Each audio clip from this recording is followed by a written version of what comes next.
Hey guys, Anthony here with a tutorial on how to set up your Mailchimp account. In a previous video, I showed you how to create a free Mailchimp account, so feel free to check it out. So I'm logged into my Mailchimp account. This is just a basic setup.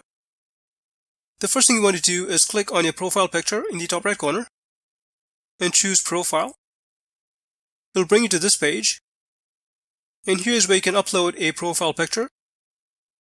Down below, you can change your username and password, as well as your email address and website URL. If I scroll down, here is where you can manage your notifications. Let me scroll back up. In this menu section, under Settings and Details, you can change your time zone, as well as date and currency format. Under Extras, you can check your Mailchimp API key.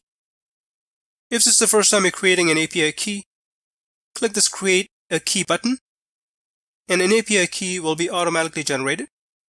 And this is the API key that I just created. Let me scroll back up. Under the Audience menu up top, you can create an audience, tags, segments, and much more.